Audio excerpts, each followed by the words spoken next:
Okay, अभी break से पहले हम लोगों ने करंट गेन कंप्लीट कर लिया ट्रांजिस्टर का। हाँ, इनपुट कैरेक्टरिस्टिक्स हो गई ट्रांजिस्टर की। अब देखेंगे आउटपुट कैरेक्टरिस्टिक। आज because of the current gain which we get in transistor we use it as an amplifier, ठीक है, to amplify current in different type of circuit. तो जहाँ पे ट्रांजिस्टर की ये प्रॉपर्टी को यूज करते हैं हम करंट को गेन करने के लिए, वहां पे ही ट्रांजिस्टर ही होता है, पर उसका नाम पड़ जाता है एम्पलीफायर।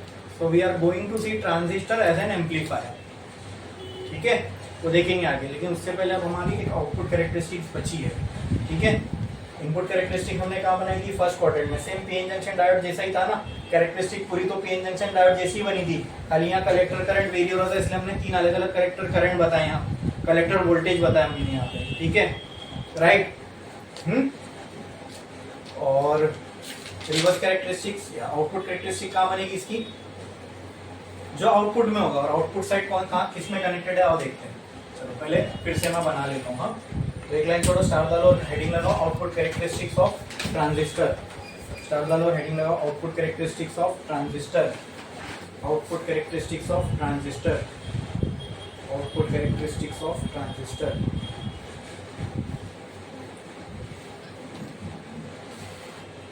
हो गया? पहले ट्रांजिस्टर का ब्लॉक डायग्राम बनाता हूँ। बेस साइड सबसे छोटा, ठीक है, साइज में इससे बड़ा एमिटर, सबसे बड़ा कलेक्टर, ठीक है। ये है N, ये है P, ये है N, ये है एमिटर, ये है बेस, ये है कलेक्टर। ये क्या है? हेवीली डोप, ये लाइटली डोप, ये मॉडरेटली डोप, ठीक है। फिर कौन सा कॉन्फ़िगरेशन हम यूज करते हैं पढ़ने के लिए? एमिटर, क्योंकि ये बेस्ट सूटेड है। हमने देखा एप्लीकेशन में emitter, common emitter configuration gives best results, ठीक है। इसका करंट गेन सबसे ज़्यादा नहीं है, हम इसको इसी को यूज करते हैं, ठीक है। तो कॉमन एमिटर है इसके लिए। चलो कनेक्शन कर दो, बेस से लिया, एक एमिटर से लिया, यहाँ एक कनेक्शन हो गया। एमिटर कॉमन है तो यहाँ से यहाँ पे कलेक्टर से भी जोड़ना पड़ेगा। हो गया एमिटर कॉमन, ठीक है। अब बाइसिंग करनी पड़ेगी। Emitter side is always connected in forward. ये N है तो ये N, सामने P, माइनस प्लस हो गई इसकी बाइसिंग। इसका collector side is always connected in reverse. ये N है तो ये P, इसके सामने N, माइनस प्लस। देखो एमिटर साइड ऑटोमेटिक फॉरवर्ड बाइस में आएगा, ठीक है। ये हो गया। अब यहाँ से करंट निकलेगा, कहाँ जाएगा? कलेक्टर में। उस करंट को हम नाम दे देंगे IC। यहाँ से करंट निकलेगा, कहाँ जाएगा? बेस में। उस करंट को हमने नाम दे दिया। फिर निकलेंगे, कोई बाहर अंदर ही जाएंगे, कोई बाहर नहीं आएगा। एक ही साइड बचा जहाँ से आ सकता है, दैट इज ये emitter side, which will be IE। बोलो क्लियर है? समझ में आया? ठीक है, ये हो गया। अच्छा, ये वोल्टेज किसके किसके बीच में? E और V के। ये हो गया VB E, ठीक है। ये वोल्टेज की कलेक्टर, और ये हो गया VC E, ठीक है। आउटपुट कैरेक्टरिस्टिक्स बनाना है ट्रांजिस्टर की, मतलब क्या बनाना है?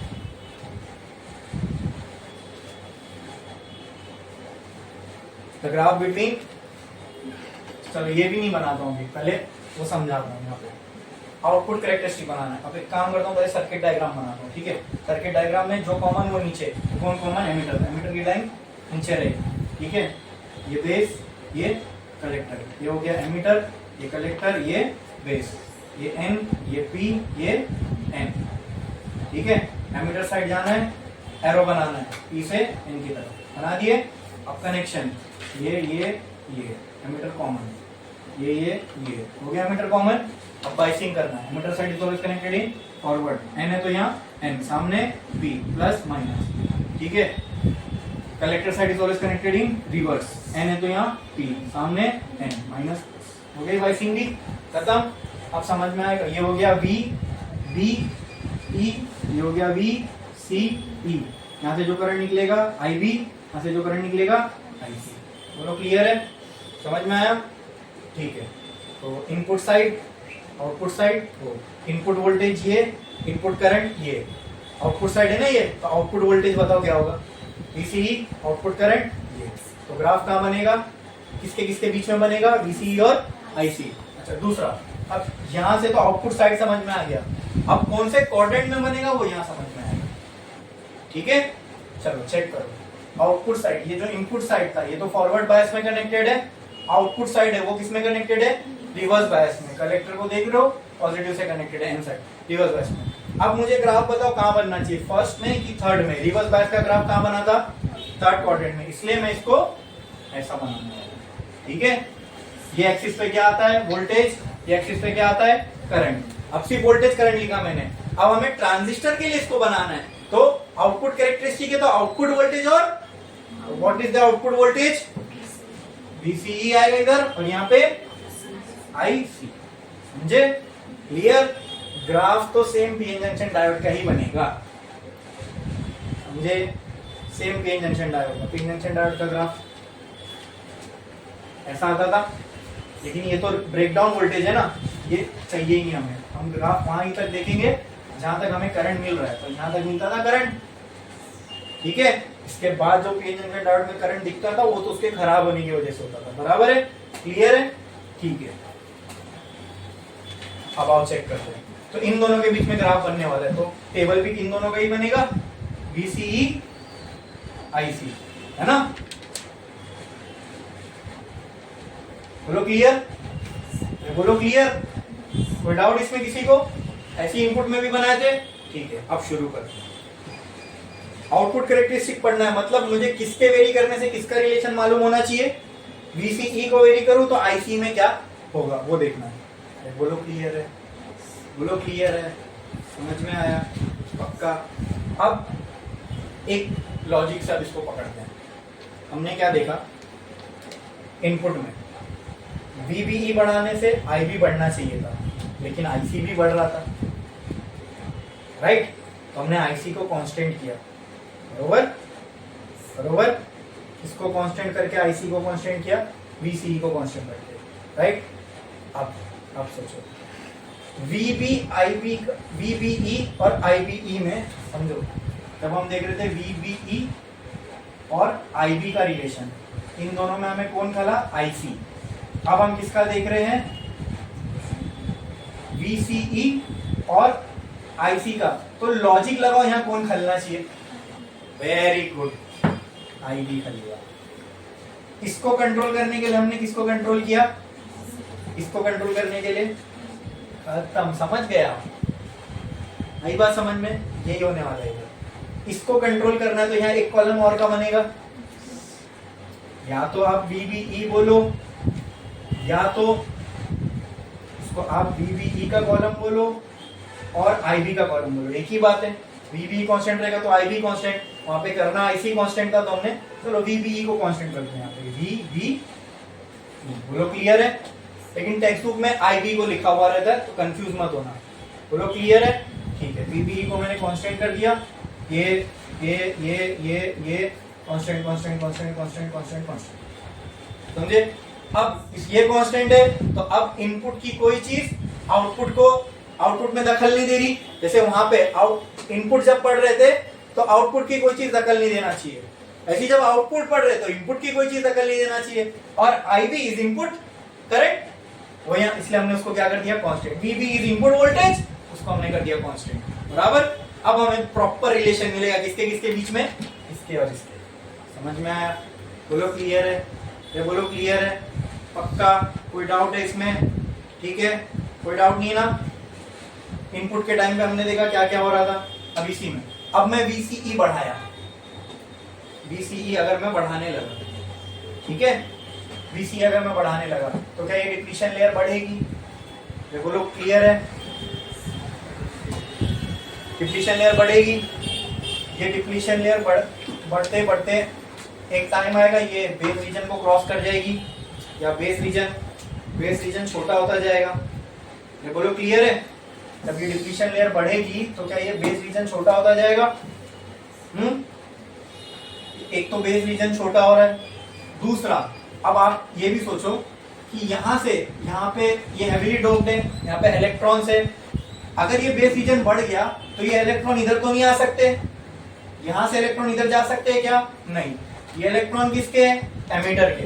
लेकिन अगर ये बेस रीजन बढ़ गया तो क्या ये इलेक्ट्रॉन इधर जा सकते हैं, बिल्कुल जा सकते हैं, क्योंकि यहाँ पे उनको पॉजिटिव चार्ज मिल रहा है। अरे बोलो क्लियर है, ये इलेक्ट्रॉन डायरेक्ट जम करके इधर जा सकते कि नहीं जा सकते, राइट। लेकिन ये इलेक्ट्रॉन किसके, एमिटर के। Emitter is on which side, input side और आउटपुट साइड, इनपुट साइड। तो यहाँ इनपुट वाला करंट खल रहा है हम लोग को, अगर ये इलेक्ट्रॉन यहां नहीं जाता तो कहां जाता, इधर, तो है तो वो बेस करंट ही है, तो वो, लेकिन वो यहां आने पे अपने को खल रहा है।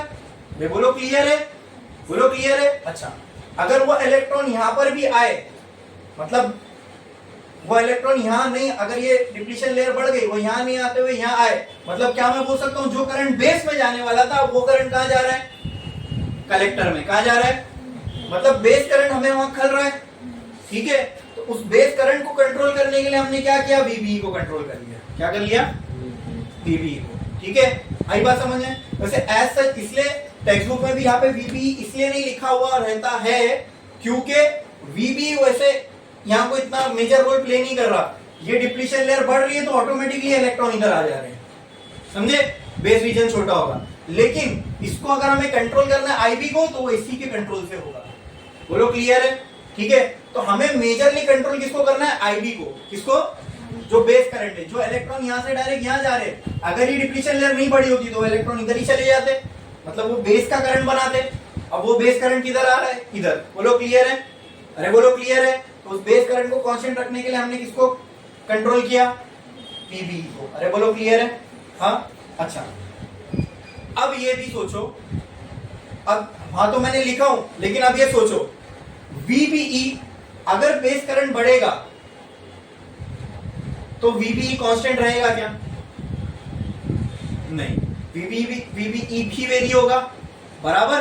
तो वीबीई की वैल्यू को हमें कंट्रोल करना पड़ेगा ताकि आईबी की वैल्यू कंट्रोल रहे। अरे बोलो क्लियर है, समझ में आ रहा है। ठीक है, तो मैं यहाँ क्या काम करता हूँ, वीबीई की जगह आईबी ही लिखता हूँ कि आईबी को हमें क्या करना है, कांस्टेंट। क्या करना है, कांस्टेंट। उसके लिए हम वीबीई के साथ खेलेंगे, लेकिन कांस्टेंट किसको रखना है, आईबी को। अगर आईबी बढ़ गया तो हमारा जो यहाँ रिलेशन है ये बिगड़ जाएगा। मतलब हमें तो आईसी और वीसीई के बीच में रिलेशन देखना है, लेकिन अगर यहाँ के इलेक्ट्रॉन आके यहाँ का करंट बढ़ाएंगे तो हमें रिलेशन सही नहीं मिलेगा। आईसी में कुछ मिलावट आईबी की भी हो जाएगी, तो वो हमें चाहिए क्या, नहीं। हमें तो सिर्फ आईसी और वीसीई के बीच का रिलेशन देखना है। बोलो क्लियर है, अरे बोलो क्लियर है। उसके लिए हमें आईबी को क्या रखना पड़ेगा, कांस्टेंट। क्या रखना पड़ेगा। अब मान लो अब ये सब कुछ रिवर्स बायस में हो रहा है, किसमें हो रहा है, रिवर्स बायस में। तो रिवर्स बायस में जो भी करंट का फ्लो होगा that will be due to minority charge carriers, और वो करंट ये होता है, याद है। हाँ, और ये आईबी की, मान लो मैंने आईबी रखा 1 एम्पियर या फिर 1 माइक्रो एम्पियर। ठीक है, ठीक है। अच्छा, अगर मैं आईबी को 1 माइक्रो एम्पियर से 2 माइक्रो एम्पियर कर दूं तो क्या होगा, ये जो करंट है, जैसे मान लो फॉर एग्जांपल मैंने वोल्टेज बढ़ाया तो करंट बढ़ा, वोल्टेज बढ़ाया तो करंट बढ़ा, वोल्टेज बढ़ाया तो करंट बढ़ा, वोल्टेज बढ़ा, लेकिन एक टाइम पे जितने इलेक्ट्रॉन आ सकते थे आ गए। उसके बाद अब वोल्टेज और बढ़ाने पे करंट की वैल्यू और नहीं बढ़ रही है। करंट की वैल्यू बढ़ रही है क्या, चेक करो। मैंने वीसीई बढ़ाया, आईसी बढ़ा, क्यों बढ़ा, डिप्लीशन लेयर थोड़ी और बड़ी होगी, कुछ चार्जेस यहाँ आए होंगे। ठीक है, बोलो क्लियर है, ओके। फिर मैंने वीसीई बढ़ाया, डिप्लीशन लेयर बढ़ी, फिर भी कुछ चार्जेस के पास ताकत थी इधर आने की, आ गए। फिर वीसीई और बढ़ाया, वीसीई और पहले थोड़ा बढ़ाया, वीसीई की वैल्यू मैंने बढ़ाया, डिप्लीशन, यहाँ की डिप्लीशन लेयर बढ़ रही है ना, ये वाली फॉरवर्ड में, ये तो रिवर्स में, ये बढ़ेगी, ये बढ़ी, लेकिन कुछ इलेक्ट्रॉन यहाँ से यहाँ आ गए, मूव हुए, यहाँ पे भी कुछ थे वो मूव हुए, करंट मिला, दिख रहा है, वीसीई बढ़ा, करंट बढ़ा। बोलो क्लियर। फिर मैंने वीसीई और बढ़ाया, करंट बढ़ेगा, कुछ और इलेक्ट्रॉन यहां से यहां आएंगे, लेकिन डिप्लीशन लेयर इस टाइम पे बढ़ रही है, याद रखना। और बढ़ाया, पहले वीसी की वैल्यू इतनी थी, फिर इतनी हुई, और बढ़ाया, करंट बढ़ा। ठीक है, लेकिन डिप्लीशन लेयर भी बढ़ रही है साथ साथ। मैंने और वीसी की वैल्यू बढ़ाया, डिप्लीशन लेयर और बढ़ गई, करंट और थोड़ा सा बढ़ा। ठीक है, लेकिन ये बहुत मामूली करंट है, दिख रहा है, बहुत छोटा सा करंट है। अच्छा, और मैं अगर वीसी की वैल्यू बढ़ाऊं तो एक टाइम आएगा कि डिप्लीशन लेयर इतनी बढ़ जाएगी कि यहाँ का कोई इलेक्ट्रॉन यहाँ नहीं आ सकता, मतलब अब करंट और नहीं बढ़ेगा, करंट सैचुरेट हो गया। इसी को हम सैचुरेशन करंट बोलते हैं। ठीक है, करंट, अब देखो ना, मैं वोल्टेज बढ़ा रहा हूँ, करंट बढ़ ही नहीं रहा, वोल्टेज बढ़ा रहा हूँ, वोल्टेज बढ़ा रहा हूँ, करंट बढ़ ही नहीं रहा। बोलो क्लियर है। ये किसी एक कांस्टेंट आईबी वैल्यू पे था, बराबर। ठीक है, ठीक है। अब मैंने क्या किया, आईबी बढ़ा दिया।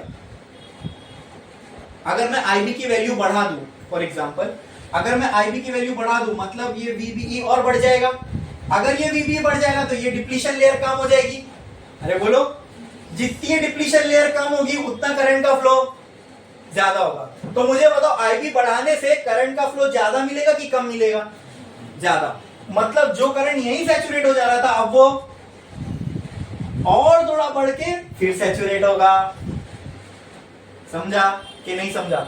मतलब अगर 1 माइक्रो एम्पियर पे ये था तो आईबी की वैल्यू 2 माइक्रो एम्पियर करने से करंट और बढ़ना चाहिए कि कम होना चाहिए? बढ़ना चाहिए। तो बढ़ेगा तो आगे ही आएगा। बोलो क्लियर है? तो ये आईबी 1 पे है, ये आईबी 2 पे है। अगर मैं इसकी वैल्यू 3 माइक्रो एम्पियर कर दूं तो ये वीबीई भी बढ़ जाएगा, ये वीबीई बढ़ेगा तो यहाँ डिप्लीशन लेयर अगर यहाँ कम होगी तो और इलेक्ट्रॉन वहां जा पाएंगे तो करंट और बढ़ेगा। तो यहाँ पे ग्राफ ऐसा आना चाहिए, ये IB3 के लिए। लेकिन यहां मुझे स्पेसिफाई करना पड़ेगा IB1, IB2, IB3, 3 वाला सबसे बड़ा है। ठीक है, इसके लिए उसके करस्पॉन्डिंग करंट भी हमें बढ़ के मिल रहा है। बोलो क्लियर है? आपको याद होगा ये ग्राफ जब रिवर्स बायस में बनता था ऐसे जाके फिर ऐसा भी आता था। ठीक है, लेकिन हमें उसको तोड़ना, खराब थोड़ी ना करना है, हमें सिर्फ जहां तक करंट मिल रहा है वहां तक देखना है। बोलो क्लियर है? And this current will be very small. ये जो आउटपुट में ये जो करंट होगा ये बहुत स्मॉल होगा। ये दिख रहा है रिवर्स बायस में, और रिवर्स बायस में जो करंट होगा that is due to minority charge carriers. बोलो क्लियर? ठीक है, तो मान लो VC को मैंने 0.1 किया तो ये था 0, यहाँ 0.1 किया तो ये था 0.1 माइक्रो एम्पियर, इसको 0.2 किया तो ये 0.2 माइक्रो एम्पियर, इसको 0.3 कर दिया तो ये हो गया 0.3 माइक्रो एम्पियर, इसको 0.4 कर दिया तो 0.4 माइक्रो एम्पियर, इसको 0.5 किया तो ये 0.5 माइक्रो एम्पियर। अब मान लो 0.5 के बाद इसका रिवर्स में ब्रेक डाउन है तो 0.6 करने पे यहाँ पे 10 एम्पियर आ जाएगा। क्यों 10 एम्पियर? अरे भाई अब वो इसमें से नहीं फ्लो हो रहा है, जो डायोड में से वो खराब हो चुका। बोलो क्लियर? अरे बोलो क्लियर? 0.7 करूंगा तो 15 एम्पियर, बहुत सडन इंक्रीज देखने को। क्योंकि ये क्या है इसका, ये कौन सा वोल्टेज आ गया? Breakdown, reverse breakdown voltage. Clear है? ये समझा कि नहीं समझा? बोलो। अब टेक्स्ट बुक में ये ग्राफ ऐसा नहीं बना हुआ है, हमको तो पता है कि रिवर्स का ग्राफ जो है ऐसा बनना चाहिए। अच्छा, कौन सा वोल्टेज कौन से करंट में बनना चाहिए ये क्लियर है। आउटपुट कैरेक्टरिस्टिक पढ़ रहे तो VC और IC ही आएगा। समझ में आया क्यों आएगा? क्योंकि हमने यहाँ देखा ये आउटपुट साइड है, आउटपुट साइड है तो यहाँ ये आउटपुट वोल्टेज और आउटपुट करंट में ग्राफ बनेगा। ठीक है, टेक्स्ट बुक में ग्राफ कैसा बनता है मैं आपको बता दूं। ये ग्राफ को अगर मैं ऐसा कर दूं तो क्या ये आपको ऐसा दिखेगा? बताना मुझे। IB1, IB2, IB3, VCE, IC ऐसा दिखेगा। ये ग्राफ को उठा के मैं ऐसा कर दूं, इसको ऐसा किया ऐसा, तो क्या ये आपको ऐसा दिखेगा? VCE, IC बराबर। और इसको ऐसा कर दूं तो ये IB1, IB2, IB3 बराबर। ये ग्राफ क्या यही नहीं है? खाली इसको ऐसा करके ऐसा कर दिए टेक्स्ट बुक में, लेकिन ये बना हुआ है तो आप बोलोगे सर ने गलत पढ़ा है ना। फर्स्ट क्वाड्रेंट में ग्राफ ऐसा नहीं बनता। तो आपको समझ में आया वो एक्चुअल में फर्स्ट क्वाड्रेंट का ग्राफ नहीं है, वो ग्राफ यही है। आपकी टेक्स्ट बुक में उसको थोड़ा ऐसा ग्राफ बनाते तो अपने ज़्यादा समझ में आता है ना। ऐसे वाले ग्राफ ऐसे ग्राफ कौन बनाता है? बुक में भी जब आप ग्राफ बनाते हो तो ऐसी और ऐसी लाइन मारते हो ना, तो ऐसी और ऐसी लाइन मार के आपको ग्राफ बना के दिया। समझे? ठीक है, तो ये सब चीज़ें आपको कोई टीचर ही बता सकता है, इसके लिए ज़रूरत पड़ती है। ठीक है, टीचर्स की। तो समझ में आया? ये ग्राफ यही ग्राफ है, खाली इसको ऐसा करके ऐसा किया हुआ है फर्स्ट क्वाड्रेंट में। समझ में आया? ये थी आउटपुट कैरेक्टरिस्टिक। कोई डाउट है इसमें किसी को? बोलो। हाँ, एकदम सिंपल है। इनपुट कैरेक्टरिस्टिक हमने समझा, दो इनपुट की चीजें थी, उसमें आउटपुट खल रहा था, उसको कांस्टेंट कर दिया। आउटपुट पढ़ते टाइम दो आउटपुट की चीजें, इनपुट खल रहा था, उसको कांस्टेंट कर दिया बस। इनपुट का ग्राफ है फॉरवर्ड करेक्ट, वहां पे फॉरवर्ड बायस में तो फर्स्ट क्वाड्रेंट में बना। आउटपुट का ग्राफ, आउटपुट साइड रिवर्स में कनेक्टेड है तो रिवर्स में बना ग्राफ। क्लियर है? इनपुट में एक कांस्टेंट वैल्यू पे एक ग्राफ देखे और अलग अलग कांस्टेंट वैल्यू पे हमने और दो ग्राफ ज्वाइन करके बना लिए। आउटपुट में भी वही किया, एक कांस्टेंट वैल्यू पे एक ग्राफ, उसी के अंदर अगर वो कांस्टेंट वैल्यू चेंज हो रही है तो कैसा बनेगा वो बताया मैंने, तो कांस्टेंट वैल्यू में क्या रिलेशन है वो भी दिखाया। ठीक है, क्लियर है कि नहीं समझा, समझ में आया? हाँ, आई भी जितना ज्यादा होगा करंट उतना ज्यादा मिलेगा, और इनपुट में हमने क्या देखा था, वीसी जितना ज्यादा होगा उतना ज्यादा करंट मिलेगा। क्लियर? छापो तीनों चीजें, डब्बा, डायग्राम, ग्राफ, टेबल सब बने जरूरी।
हो गया? लिख के लिख दो some points related to output characteristics of transistor.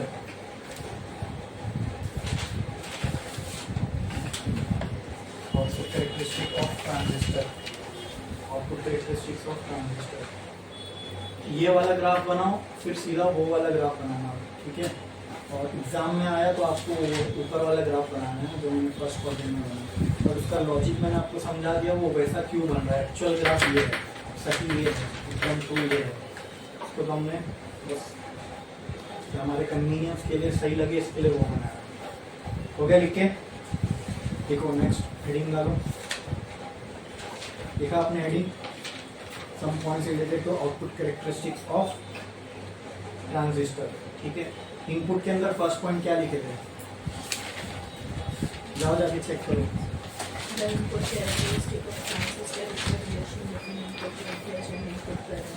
तो यहाँ पे क्या लिखोगे? Output characteristic of a transistor is the relation between output voltage, और आउटपुट वोल्टेज में ब्रैकेट में क्या आएगा? VCE एंड आउटपुट करंट, वहां लिखे थे IB, यहाँ पे क्या आएगा? लिख लो फर्स्ट पॉइंट ऐसे मैच करो जल्दी। फर्स्ट पॉइंट देख के यहाँ पे फर्स्ट पॉइंट बना लो इसका जल्दी।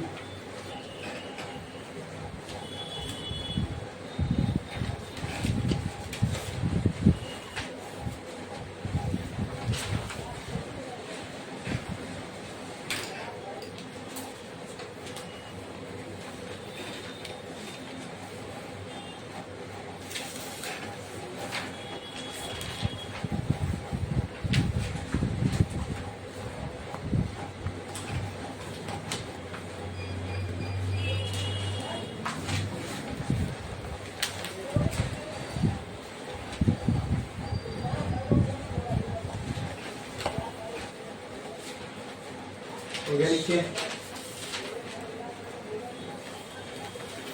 नेक्स्ट पॉइंट क्या था? नेक्स्ट पॉइंट क्या था बताओ? नेक्स्ट पॉइंट क्या था? In the working of transistor it is seen that if we increase VBE, अभी हमने यहाँ पे क्या किया? अगर हम लोग VCE बढ़ाएं तो क्या बढ़ना चाहिए? IC, ठीक है। But simultaneously there is also some current seen in the form of, यहाँ पे क्या आएगा?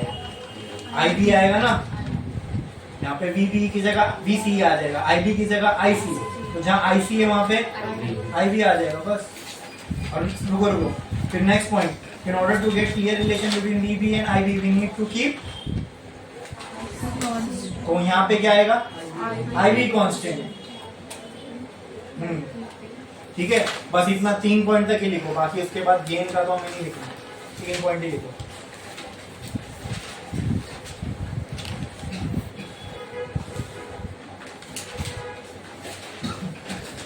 फोर्थ पॉइंट क्या था? When we keep VCE constant, तो यहाँ क्या आ जाएगा? VBE constant, we can clearly see that we can clearly see the relation between अब यहाँ आएगा VCE and IC, E cut करो, आई भी आएगा।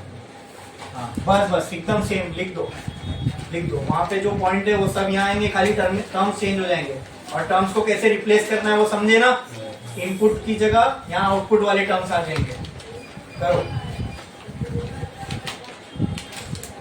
लिख देता हूं मैं यहाँ पे। हाँ, जहाँ VBE है वहां पे क्या आ जाएगा? VCE। जहाँ वहां पे IB है वहां पे क्या आ जाएगा? IC। और जहाँ IC है वहां पे IB। बस ये तो 2 चीज थी।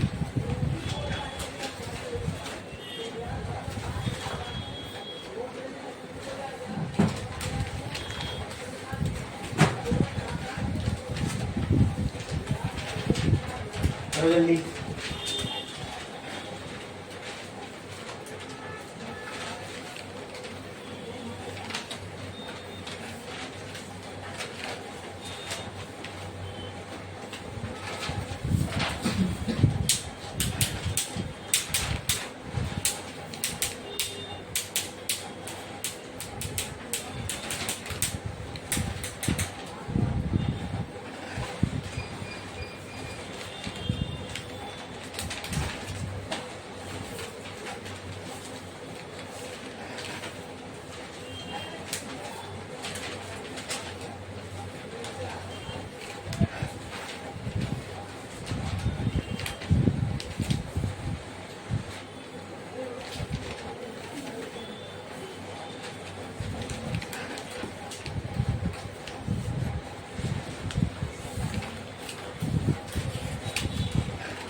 हो गया लिख के? बात करोगे तो मेरे को लगता है हो गया, फिर मैं आगे बढ़ता हूं। बोलो हो गया लिख के? जल्दी छापो।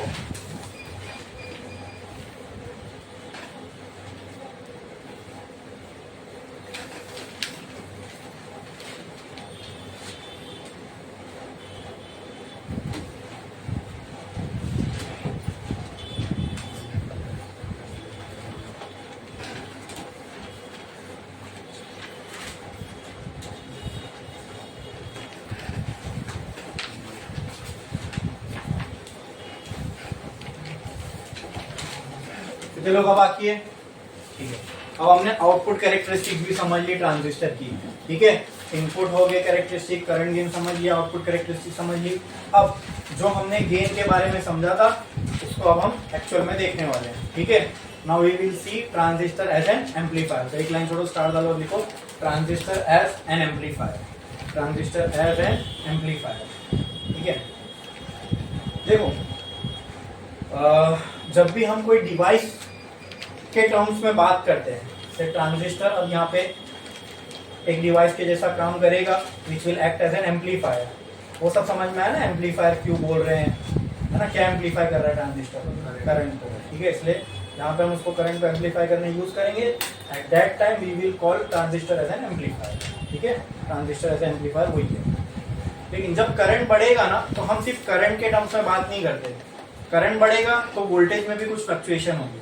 ठीक है, तो अब करंट बढ़ रहा है, वोल्टेज बढ़ रहा है, ये सब दो दो क्वांटिटी से डील करने से अच्छा हमें क्वांटिटी पता है जिसमें दोनों आ जाते हैं, that is power. That is, अगर करंट में गेन होगा तो पावर में गेन होगा। तो बेसिकली ट्रांजिस्टर जब एम्पलीफिकेशन करेगा तो करंट का एम्पलीफिकेशन, लेकिन मैं बोल सकता हूँ ये पावर को भी एम्पलीफाई कर रहा है। क्यों? ध्यान दो, इलेक्ट्रिकल पावर का जो फॉर्मूला होता है that is V dot I. Electrical power, अगर हमें पावर इलेक्ट्रिकल टर्म्स में पता करनी है तो ये उसका फॉर्मूला है। इलेक्ट्रिकल टर्म्स में कौन कौन सी चीजें आएंगी? वोल्टेज और करंट। तो वोल्टेज और टर्म्स में पावर का फॉर्मूला क्या है? V dot I. खत्म। अगर मुझे बताओ करंट में गेन होगा तो क्या पावर में गेन होगा? तो हम लोग करंट वोल्टेज चेक करने से अच्छा हम सीधा बोलेंगे, हम क्या निकालेंगे? Power gain. क्या निकालेंगे? तो जब हम ट्रांजिस्टर एज एन एम्पलीफायर पढ़ रहे हैं तो हम डायरेक्ट ये निकालेंगे कितनी पावर गेन होके दे रहा है ये। ठीक है, अच्छा पावर गेन निकालने के लिए, अगर मुझे पावर का गेन निकालना है तो मुझे वोल्टेज का भी गेन चाहिए और करंट का भी गेन चाहिए। क्या करंट गेन हमने निकाल चुके? क्या कॉमन एमिटर के लिए करंट गेन क्या होता है हमने देख चुके? ठीक है, लेकिन क्या वोल्टेज गेन क्या होता है वो देखे हमने नहीं ना, तो वो निकालना पड़ेगा। ठीक है, पावर का फॉर्मूला ये। तो अगर मैं बोलूं मुझे पावर गेन निकालना है तो आप क्या बोलोगे? सर मुझे वोल्टेज गेन और करंट गेन को मल्टीप्लाई करना पड़ेगा तो पावर गेन आ जाएगा। बोलो क्लियर है? समझे? पावर निकालनी तो सिंपल V और I को मल्टीप्लाई किए। पावर गेन निकालना है तो वोल्टेज गेन और करंट गेन दोनों को मल्टीप्लाई कर दो, पावर गेन आ जाएगी। तो बोलो क्लियर? हाँ, नॉट ट्रांजिस्टर देन एम्पलीफायर हमें देखना है। क्या वोल्टेज के लिए, क्या वोल्टेज ये होता है I इंटू आर। I का तो हमें आइडिया है, क्या R हमने देखा है? नहीं ना। अब आज इस सर्किट में दिखेगा। ठीक है, और देखते हैं। सबसे पहले ट्रांजिस्टर एज एन एम्पलीफायर जब हम बुक में भी एग्जाम में भी करेंगे, पहले हमें उसका सर्किट डायग्राम बनाना है। अब सर्किट डायग्राम आप लोग बना सकते हो। हाँ, ट्रांजिस्टर कौन सा बनाना है हमें? एनपीएन, और एनपीएन का भी कौन सा कॉन्फ़िगरेशन? Common emitter. क्या हमें आता है? बस, तो आप लोग अभी एक्सपर्ट हो गए, उस लेवल पे पहुंच गए हम लोग और हमारा टेंशन खत्म। यही सारे क्वेश्चन एग्जाम में आएंगे। ठीक है, तो आप मुझे बताओ कॉमन एमिटर के लिए क्या करोगे? सबसे पहले जो कॉमन वो नीचे, ये बेस, ये एक लाइन, ये एक लाइन, ये बेस की डंडी, ये किसी की, ये किसी की, तो नीचे कौन होगा?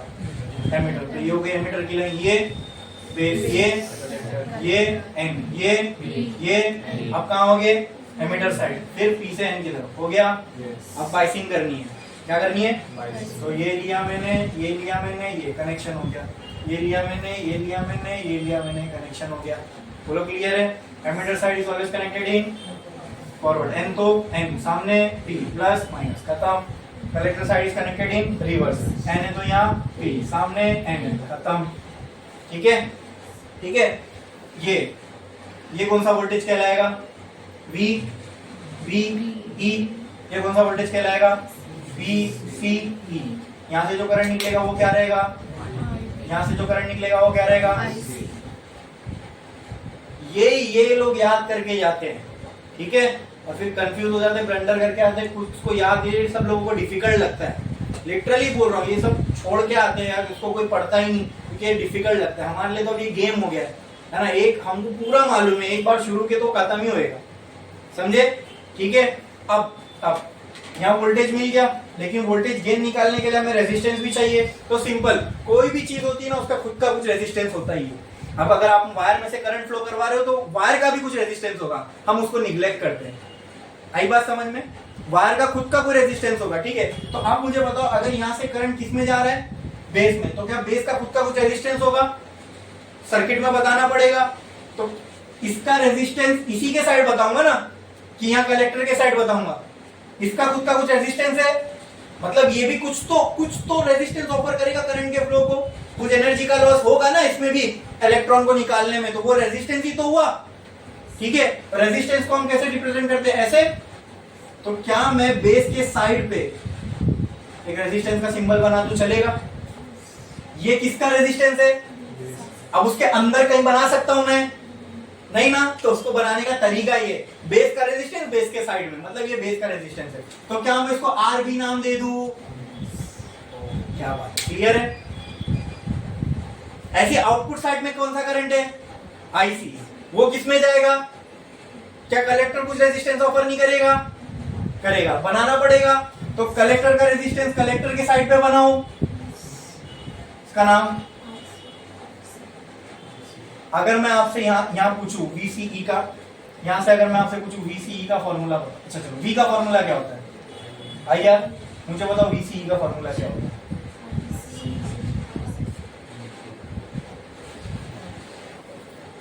मुझे बताओ VBE का फॉर्मूला क्या होगा, VBE का फॉर्मूला क्या होगा बताओ, IB इंटू, ये अगर आप बोल रहे हो और समझ गए तो बस कुछ नहीं बाकी रहा, हो गया खत्म, ट्रांजिस्टर एंड एम्पलीफायर कुछ नहीं है इसमें।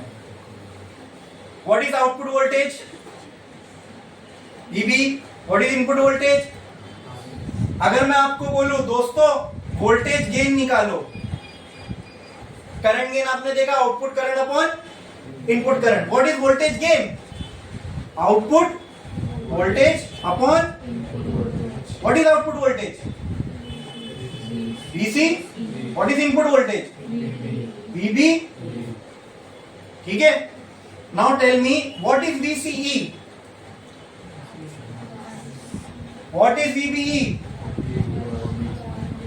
तो कहना right, voltage gain is equal to IC RC upon IB RB, tell me what is this, ये क्या दिख रहा है आपको, किसके जैसा दिख रहा है, IC बाय IB, किसके जैसा दिख रहा है, देखो देखो सोच के बताओ, IC, खाली मुझे ये बता दो, यस IC बाय IB क्या है, भाई मेरे beta multiply by RC by RB, ये किसकी वैल्यू आ गई, voltage gain, beta multiply RC bye,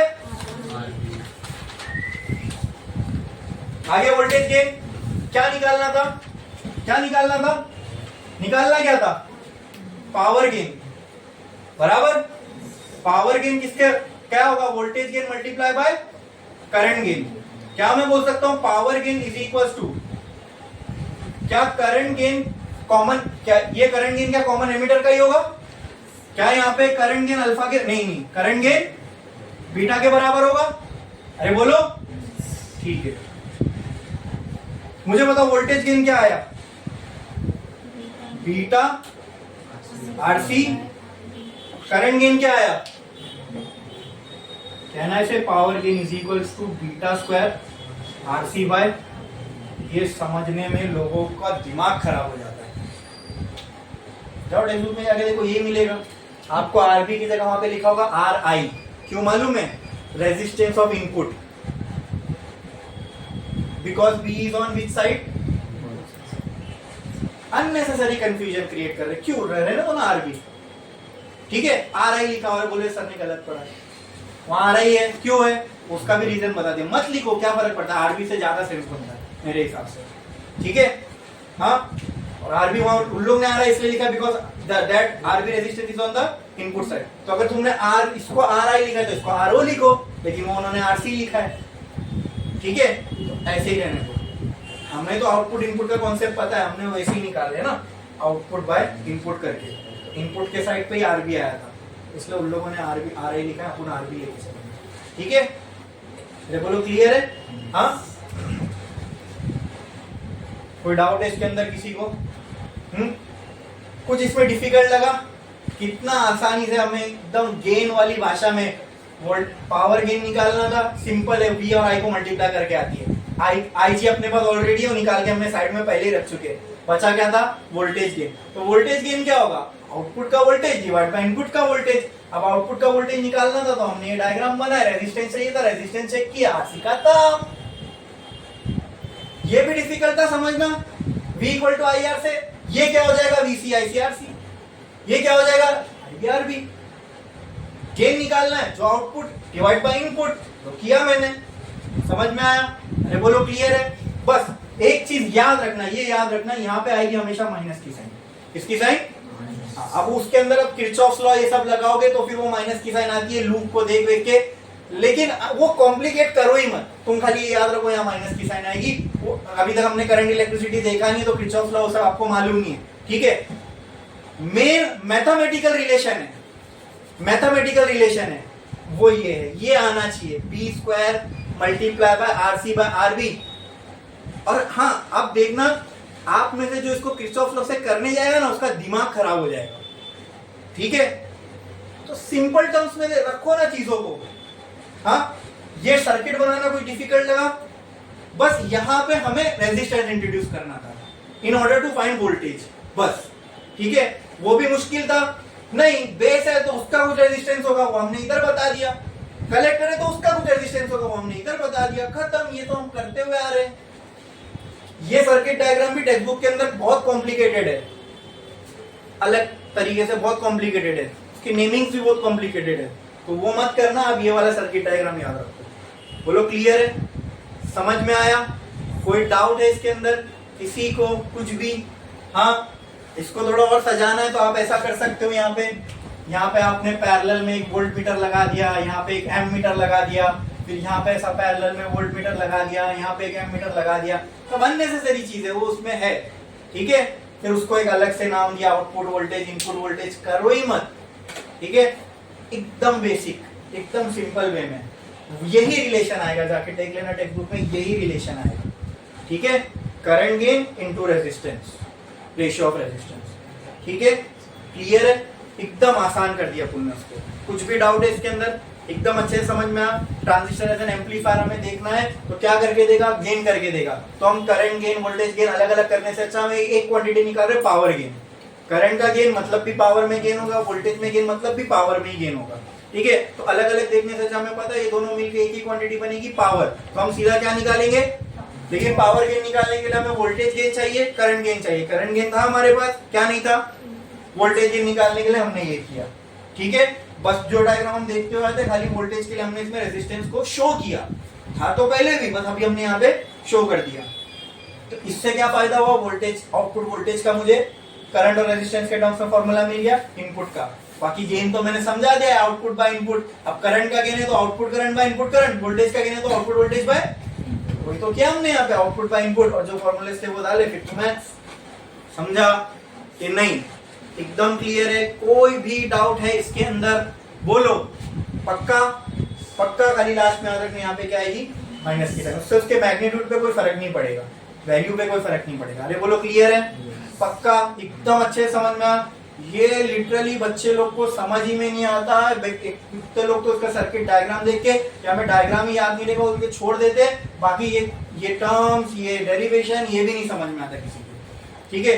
लेकिन हमने तो बहुत अच्छे से अभी सब चीज देख ली है, बहुत क्लियरली देखे और बेसिक से करते हुए आए, तो आप लोगों को तो समझ में आया ना? पक्का? कोई भी डाउट है इसमें? कुछ भी माइन्यूट सा माइन्यूट, छोटा सा छोटा, कुछ भी डाउट है? पक्का? तो छापो, ट्रांजिस्टर एज एन एम्पलीफायर लिखो।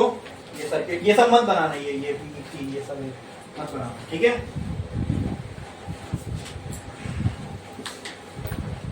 छापो, यहाँ तक लिख दो, डेरिवेशन खत्म, जल्दी। जल्दी करो। इसके बाद अपने को एक मजेदार गेम जैसा खेलते हैं।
आप जब ये लिखोगे ना, इससे पहले वर्ड्स में लिखना power gain is equal to voltage gain into current gain.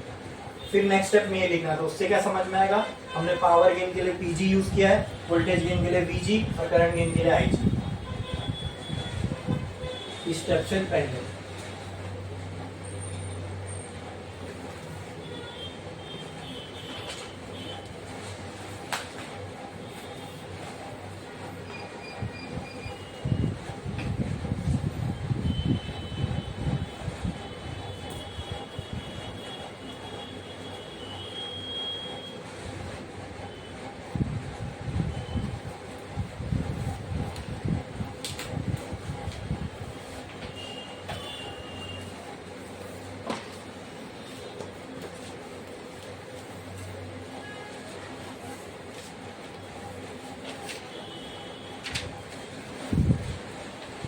हो गया लिख के, कितने लोगों का बाकी है?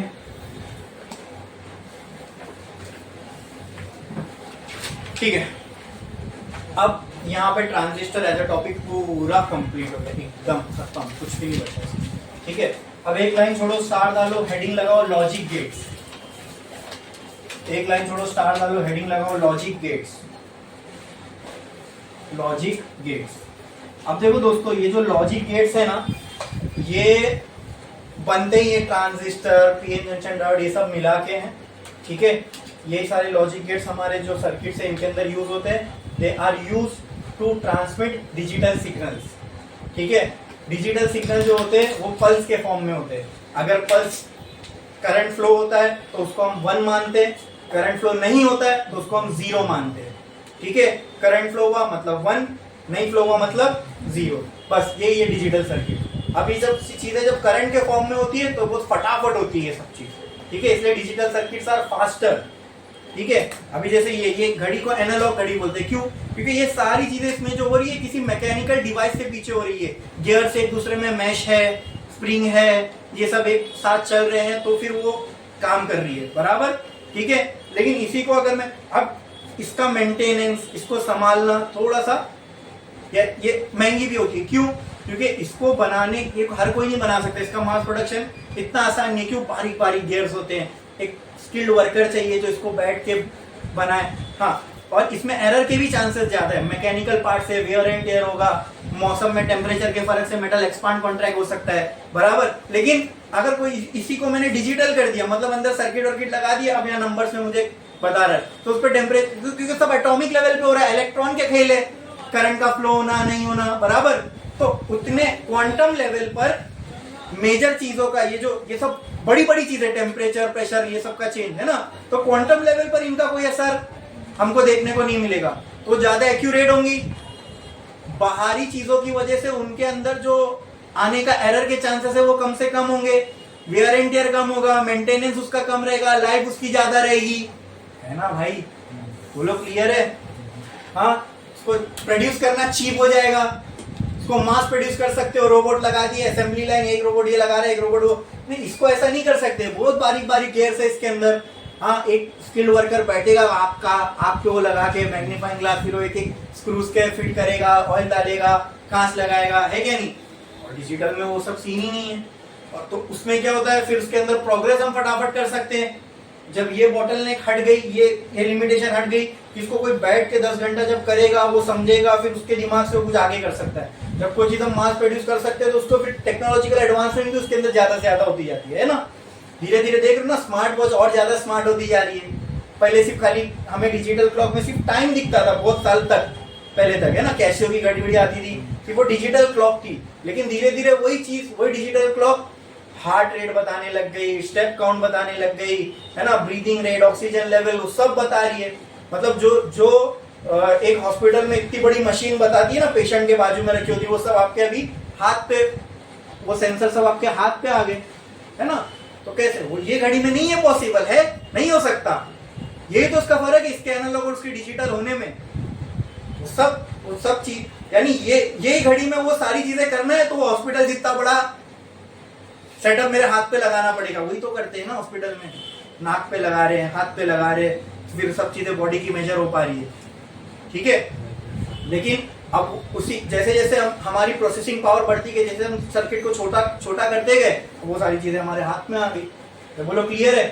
तो यही है डिजिटल सर्किट्स, जिनका बेस सेमीकंडक्टर से डायोड्स, डायोड से ट्रांजिस्टर, अब ये डायोड ट्रांजिस्टर के कॉम्बिनेशन से इंटीग्रेटेड सर्किट्स बनते हैं, ठीक है, प्रोसेसर बनते हैं। इंटीग्रेटेड का मतलब क्या, इसको बहुत सारी चीज को मैंने इंटीग्रेट कर दिया, छोटे में लेके आ गया, बहुत बड़ी बड़ी चीजें थी उसको लाके मैंने छोटी सी चीज में समा दिया।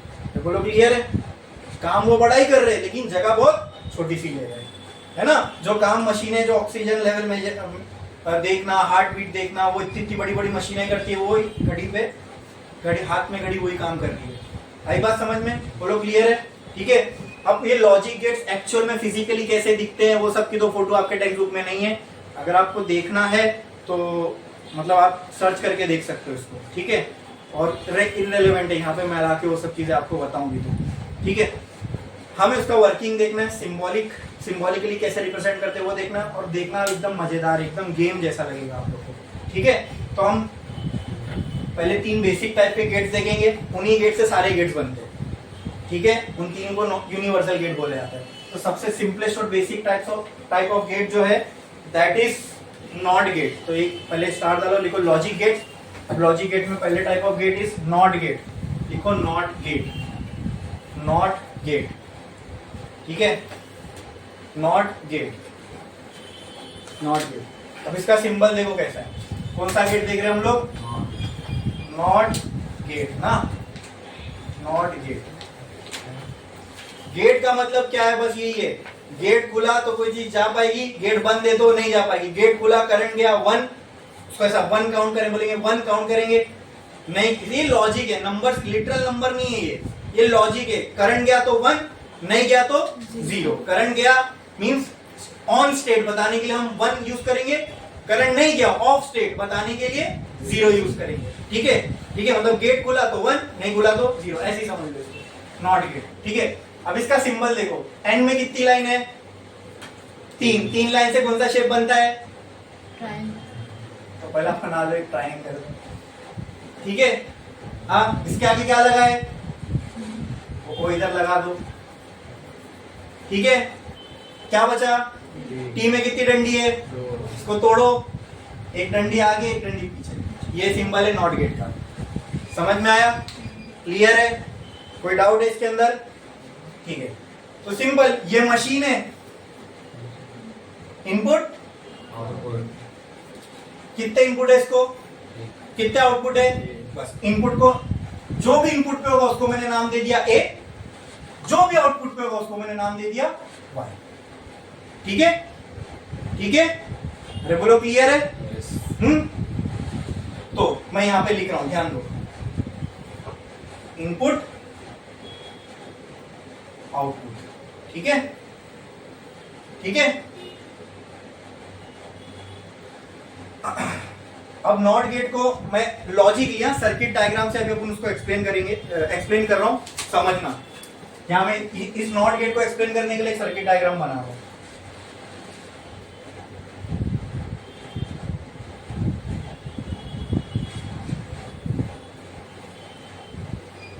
ठीक है, ये बल्ब है।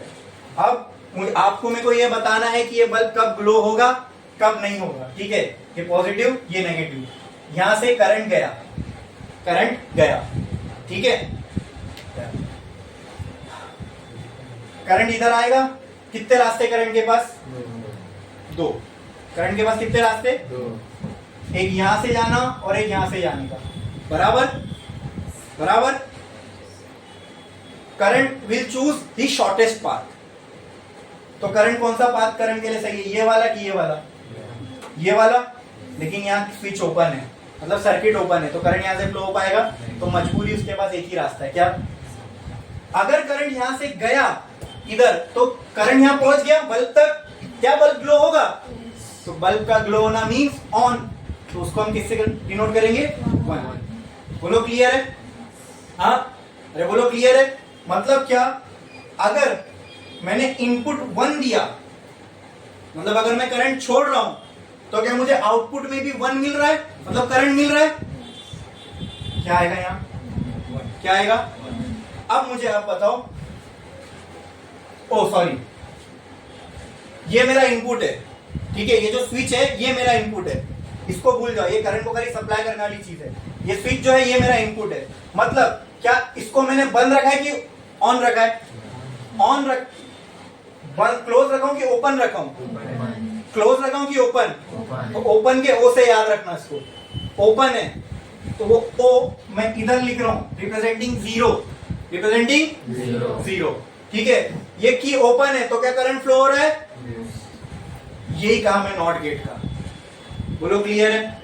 When input is zero the output is 1।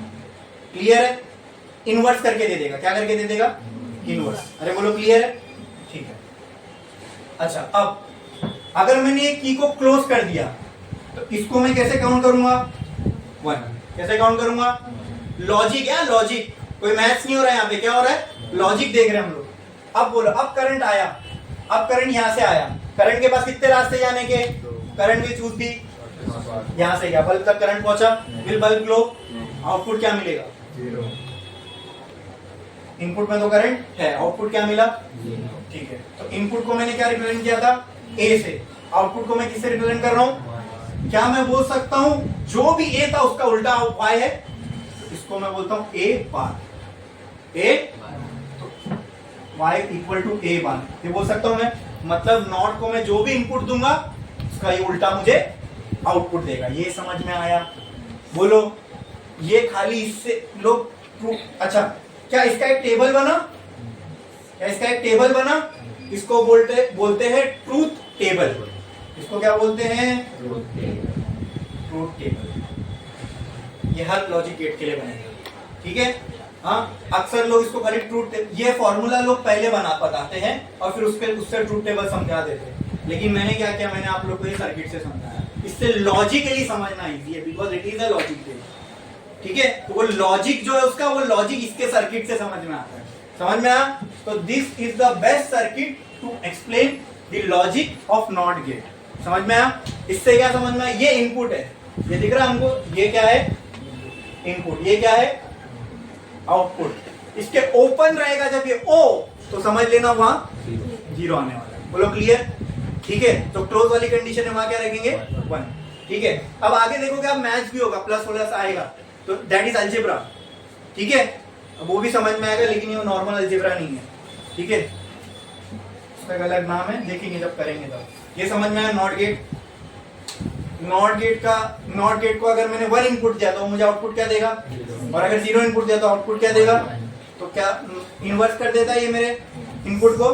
तो इसलिए मैंने जो आउटपुट क्या था y, तो क्या y बराबर a इनवर्स है, इसके लिए मैंने ये बात बताया। बराबर, बोलो क्लियर है, समझ में आया। छापो नॉट गेट के लिए जल्दी जल्दी।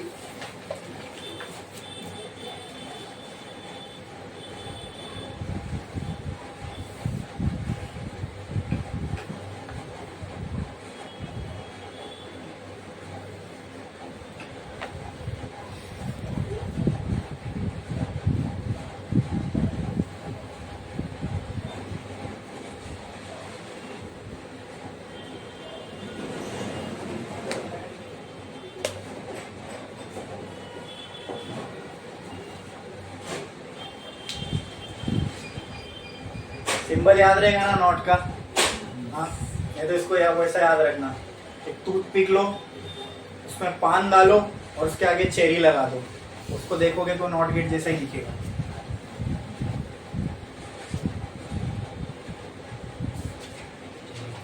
उसका फ्रंट व्यू।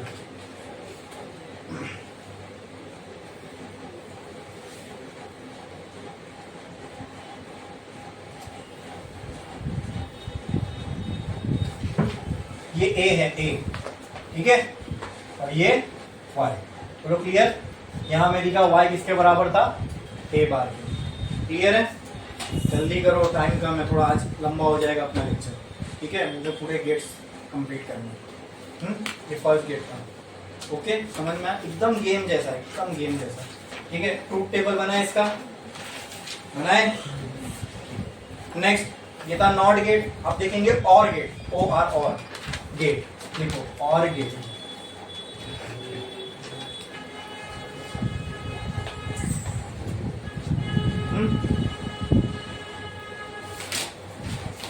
अब इसका सिंबल टेंशन नहीं, ट्रायंगल जैसा ही है, लेकिन ये कर्व्ड होगा, ठीक है। नॉट गेट में एक इनपुट था, अब इसके बाद जितने भी होंगे सब में 2 इनपुट होगा। कितना इनपुट, तो 2 इनपुट के लिए 2 लाइन, और आउटपुट इसका एक ही रहेगा। एक इनपुट को मैं नाम दे देता हूं A, दूसरे को, और आउटपुट वही बाय। ट्रूथ टेबल हम बनाएंगे, और इसका जो आउटपुट का फॉर्मूला होगा वो भी हम बनाएंगे by seeing that logic circuit, ठीक है। ठीक है, चलो ट्रूथ टेबल अभी बना रहा हूं मैं। इनपुट,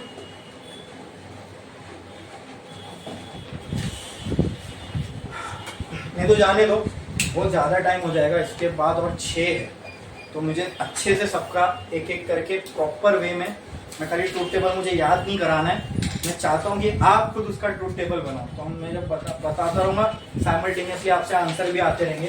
तो अभी 1-2 तो इजी भी होंगे, तो जैसे जैसे मैं आगे बढ़ूंगा, NAND gate, NOR gate, XOR, XNOR, तो बहुत बड़े बड़े होंगे, सर्किट डायग्राम भी उसका बड़ा होगा, तो जल्दी जल्दी में मजा नहीं आएगा, इंसाफ नहीं हो पाएगा उसके साथ और आप लोग के साथ, ठीक है। तो हम लोग को देखेंगे नेक्स्ट लेक्चर में। तो बहुत सिंपल था, तो ये हो भी गया, अभी तो कोई टेंशन नहीं। इसके बाद ये मत बनाओ ही मत, ठीक है। इसके बाद के जितने भी गेट्स हैं हम देखेंगे नेक्स्ट लेक्चर, ठीक है। आज के लिए